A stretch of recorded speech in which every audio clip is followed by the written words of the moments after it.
Today we start with Gauss's law and flux. The Gauss's law tells us about the flux entering or leaving any Gaussian surface.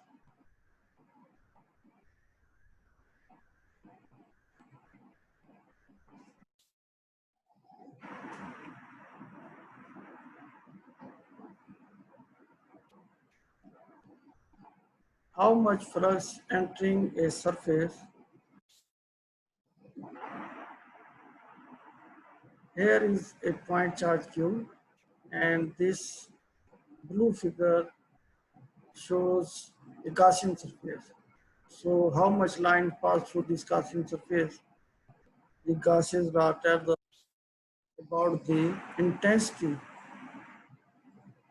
Here is a sphere and this is a patch, shows that electric intensity is outside of this patch, and this is delta A normal to the surface area of this patch. Let us see what those area vectors are all about. This is the area vector and this is the intensity E of on the surface of the surface.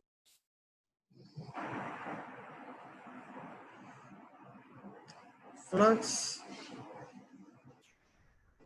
this flux, this is the Gaussian surface and here is the charge inside the Gaussian surface, and charge distribution is Q, and this is the patch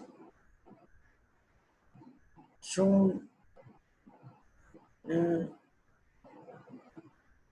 big size outside, and this is the electric intensity E.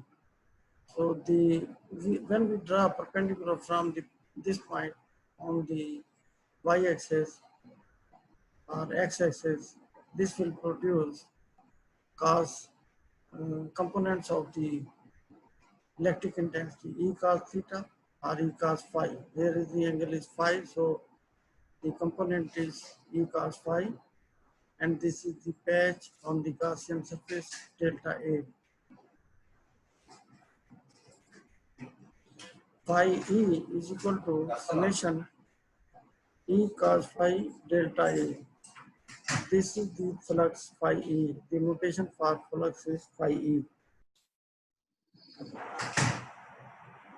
The drawing shows an edge-on view of two planar surfaces that intersect and are mutually perpendicular. Surface 1 has an area of 1.6 meters square, while surface 2 has an area of 3.4 meters square. The electric field E in the drawing is uniform and has a magnitude of 245 Newton per Coulomb. So see this figure, surface 1 and surface 2. So how much flux passing through the surface 1, and how much flux is passing through the surface 2. The number of lines will decide that how much intensity appears on surface 1.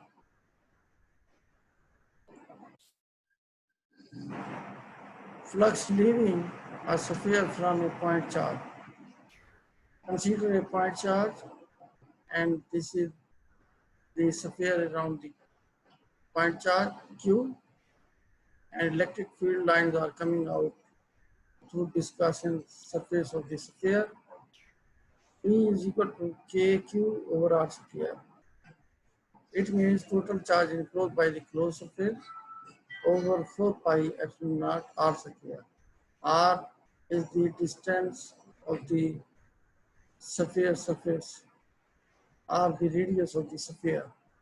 So epsilon naught is equal to 1 over 4, 1 over mu naught C sphere.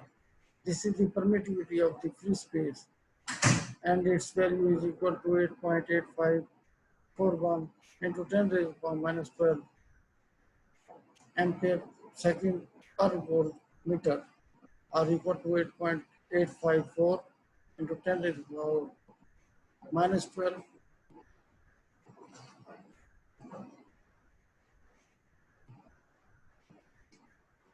force per meter.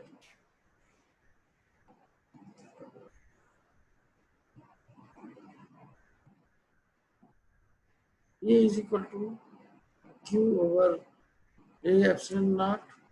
A is the area of the patch. If we multiply area with the intensity E, A is equal to Q over epsilon naught. EA is the flux density. Electric flux phi E is equal to EA.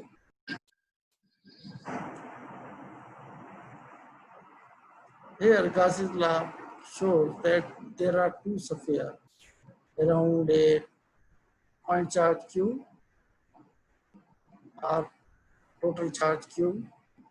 One is inside a sphere and the other is outside of this sphere.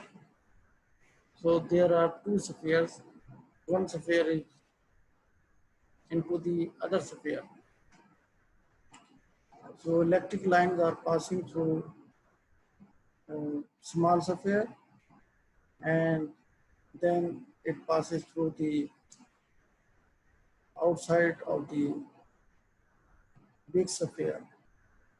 So the intensity is more in the inside sphere because many number of lines passing through this patch delta A is more. Where this big sphere, the patch area is 4 delta A, but the number of lines passing through this patch is less than the small sphere. Phi is equal to summation phi I is equal to summation E delta AI. Phi is equal to E summation delta AI is equal to EA is equal to E into 4 pi R square. Phi is equal to Q over 4 pi epsilon naught R square and the area is 4 pi R square. So 4 pi cancel to each other and the result is Q over epsilon naught. So the flux density will be equal to total charge enclosed by the closed surface divided by epsilon naught.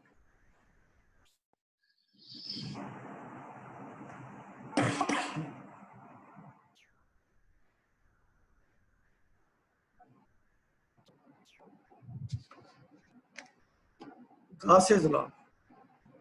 Gauss's law is shown by the two Gaussian surface, one small sphere and the outer sphere is a large sphere.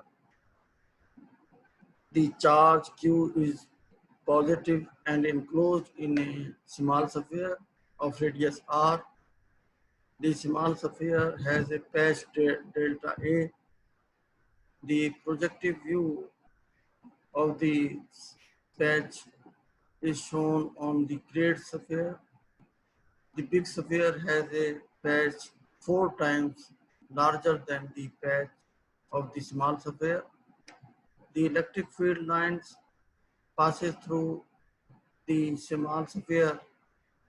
The patch has more lines than the outer patch. So the density is higher in the small sphere than the larger sphere. The larger sphere has a radius 2r, but the patch radius is 4 times the area of the small sphere. So 4 times the area of the patch than the small sphere. But the flux is phi is equal to summation phi I because there may be many spheres on the small sphere and like this many spheres on the big sphere. So summation phi I all the fluxes will be added, is equal to summation E into delta AI. Delta AI is the small patch area of ith patch. Phi is equal to E in E comes out from this summation operator. Delta AI, the summation is applied on delta AI. It becomes the total area A. So the phi will be equal to E dot A is equal to E into 4 pi r square because the radius is R. If radius is R, then 4 pi r square will be the total surface of the small sphere. Phi will be equal to Q divided by 4 pi epsilon naught r square into 4 pi r square is equal to Q over epsilon naught. Epsilon, epsilon naught is the permittivity of the medium. Here is another example in which a gray surface, Gaussian surface is shown in which a small charge is enclosed, charge distribution is Q, and patch on the Gaussian surface is projected view is large, projection is shown here, and delta A. The normal component of the intensity is E cos phi. Phi is the angle between normal and the electric intensity vector.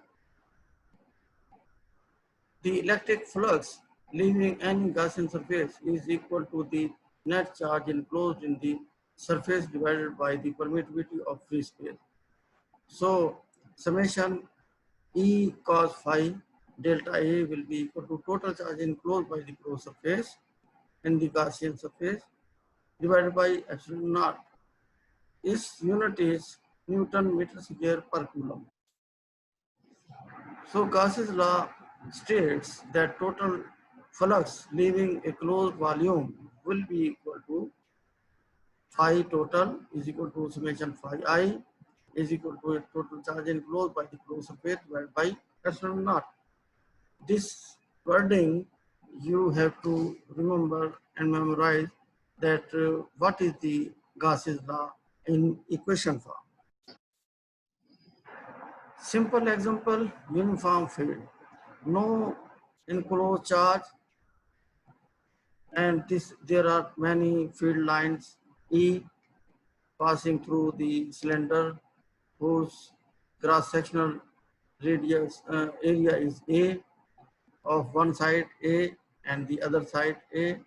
The electric field line only passing through this cylinder is only one. So the other flux is outside the cylinder. So total flux will be equal to incoming flux and outgoing flux will be equal to Q divided by epsilon naught as per Gaussian formula is equal to 0 because here no flux remains inside because the total flux comes in and comes out become 0. Charge density. Charge density, consider a sphere and whose area is A and it contains the charge Q. So sigma is the charge distribution per unit area. If we make small patches on this area, so every patch will have the same charge density. That will be equal to charge divided by area is equal to Q over A. So Q is equal to sigma A. Infinite sheet. Consider a sheet of infinite charge and cylinder. The cylinder is considered here that has a area of cross section A whose height is h and whose sigma plus is the charge density. This cylinder has a uniform charge density. So EA plus EA is equal to sigma A over epsilon naught. The reason is this that this intensity is also out and this on the left hand side, the intensity is also out. So if the intensity is out, we take positive.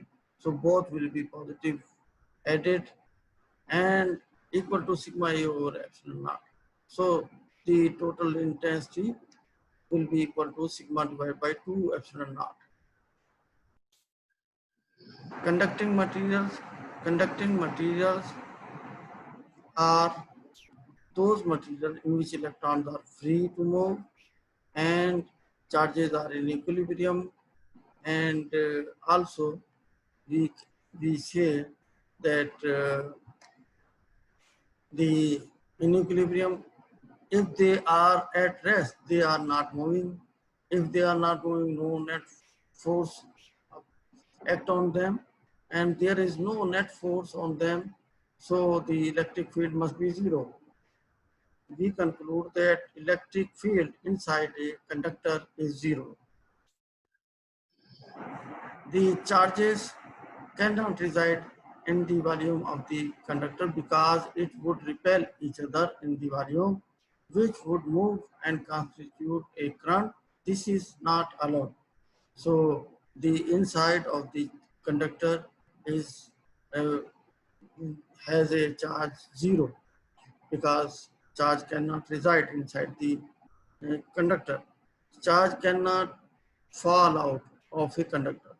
The charges remains in equilibrium in a conductor. They cannot fall out. Isolated conductor. If we isolate a conductor, here is a copper sheet shown as a Gaussian surface and hanged to a support. Electric field is zero in the interior of the conductor. Gauss's law on surface shown also says that the enclosed charge must be zero.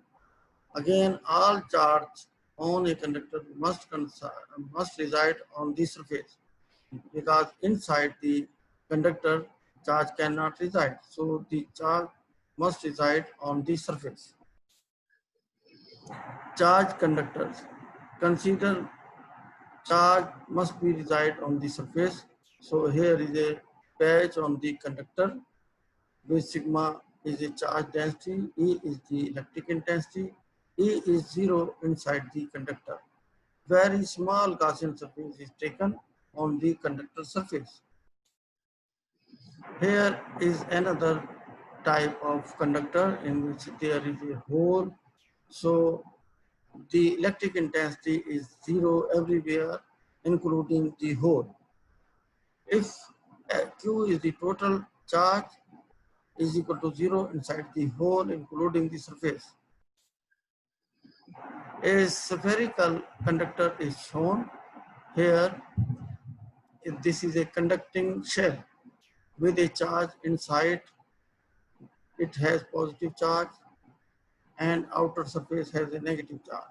So electric field lines comes through positive charge and end on the center of the negative charge. So the flux coming out from the positive charges and ends on the negative charge center. So this is a Gaussian surface in a shell form. Steps to apply Gauss's law. How we can apply Gauss's law?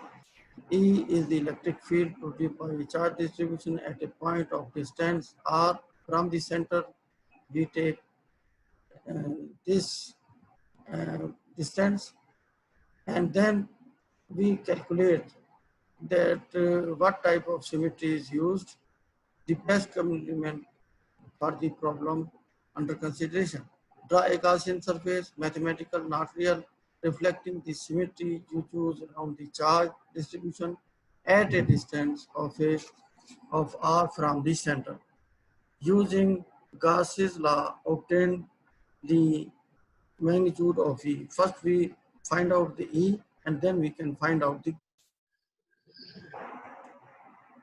Here is two spheres. One sphere contains positive charge inside the center and the other sphere has a negative charge at the center. So the electric field line comes out from this sphere of positive charge, because it is positive charge, so the electric field line comes out, and this sphere has a negative charge inside the center. So the electric field lines ends on this uh, negative charge center. So the flux is coming out and flux is entering into the sphere. So this is the patch dA. Here is also the patch dA. The other situations are same, but only the flux is coming out from the positive charge and going into the negative charge. So this is shown in these two Gaussian surface that have spherical form. Here we consider Gauss's law.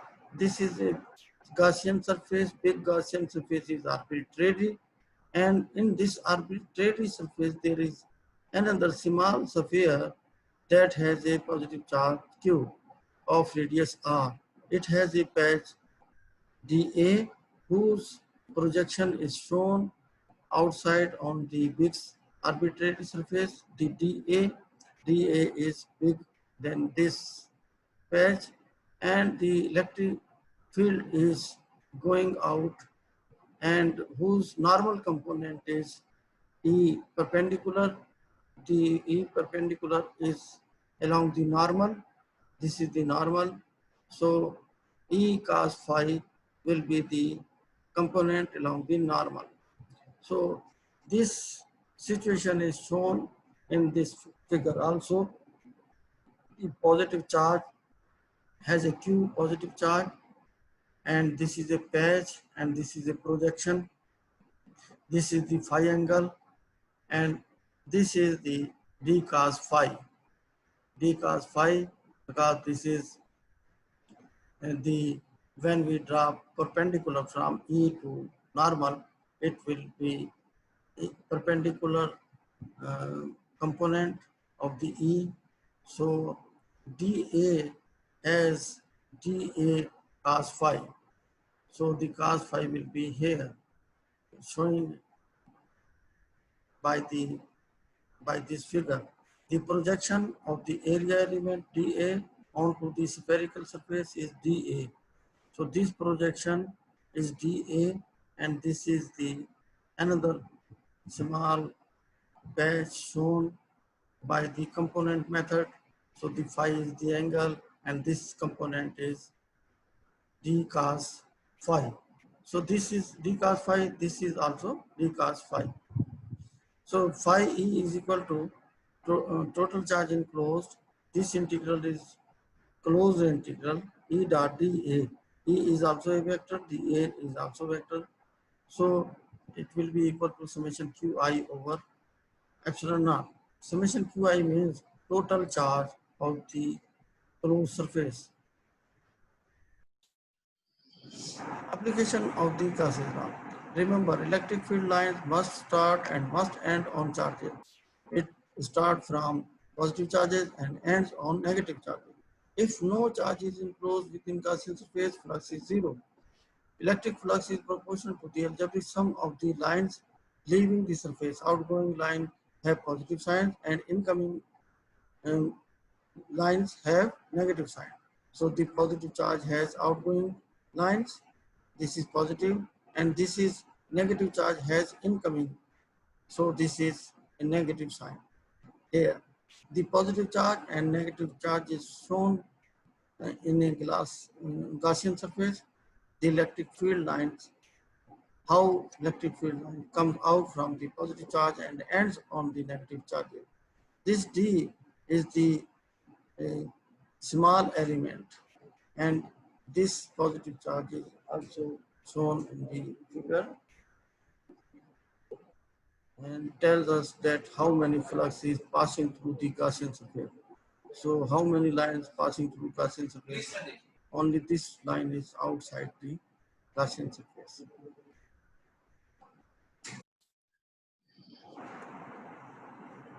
Example of certain field configurations. Remember, Gauss's Gauss's law is equivalent to Coulomb's law. However, you can apply it for certain symmetries to solve the reverse problem. Find charge concentration from known electric field distribution. Consider this cross-section of a conductor. The inside of the conductor, the charge is zero. The outside of the conductor has a charge, positive charge. Charge on a surface of the conductor is outside of the surface of the conductor.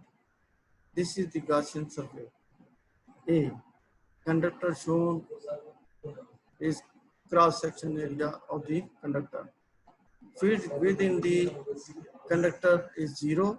Free charges screen the external field. Any excess charge resides on the surface. The flux will be equal to integral over closed surface. E dot dA is equal to 0. Field of charge conducting sphere. Consider a sphere of positive charge of radius A, and this is another assumed sphere of Gaussian surface has a radius 2r, and the other big sphere has a radius 3r. So the electric intensity will be equal to 1 divided by 4 pi epsilon naught. Total charge enclosed by the surface is Q divided by R square. So we conclude that outside the sphere, the magnitude of the electric field decreases with square of the radial distance from the center of the sphere. If the radial distance r increases, the electric intensity will decrease because electric intensity is reciprocal proportional to r square or radial distance. Here, this curve shows that as r increases, the electric intensity decreases. Here, the electric intensity is zero if the inside the sphere the electric field is zero, E is equal to zero. Field of thin uniformly charged conducting wire. Consider a wire having a charge positive and field outside the sphere or wire can be pointed radially outward and therefore may only depend on the distance from the wire. So this is the positive charge on the wire, and this cylindrical surface is the Gaussian surface. Consider the area is A of this patch and electric intensity is perpendicular to the surface delta A. So here the flux will be equal to integral closed surface E dot dA will be equal to Q over epsilon naught as formula says, and this is perpendicular to the this. So if the area is perpendicular, the electric field will be equal to zero. So electric field is zero here, and this cross section area, the Gaussian surface, the electric intensity will be equal to lambda divided by 2 pi r E epsilon naught. E epsilon naught is the permittivity of the medium. The total length of the wire is L. So after that, we conclude that E will be equal to only on the cylindrical surface outside the cylinder, and this cross-sectional area has no electric intensity. The contribution is only the outside of the cylinder. So this is the only contribution of electric field of we can find field of the uniformly charged sphere. If this is uniformly charged sphere of radius A, the electric intensity will be equal to rho divided by 2 epsilon naught into R. R is the radius, radial distance. So the electric intensity is increasing as we reach on this sphere surface. Here the electric intensity will be too much less equal to 0, and as we goes out on the surface, so the electric intensity will be equal to E is equal to rho over 2 pi 2 epsilon naught into R. And this shows that as we go outside on this sphere, the electric intensity decreases as the R decreases. So E will be equal to K 2 KEQ over R square. Uniform charge with a sphere of radius R.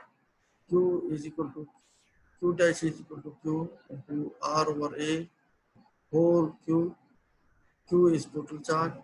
Rho is the volume charge density, that is equal to Q over V. If we divide the total charge by volume, then it becomes the volume charge density. If we divide the total charge by area, it becomes surface charge density. The field of the infinitely large conducting plate. So here is the sigma because this is a sheet. So we consider Q over A, the sigma. Here we consider volume Q over V rho. So sigma is uniform surface charge density. This is the cylinder and this is the sheet shown here to cut the cylinder. This is the Gaussian surface and this charge sheet is uniformly charged sigma. This is the area A and the electric intensity is outside of the area. Here is also the electric intensity is outside. So total intensity will be equal to sigma divided by 2 epsilon naught.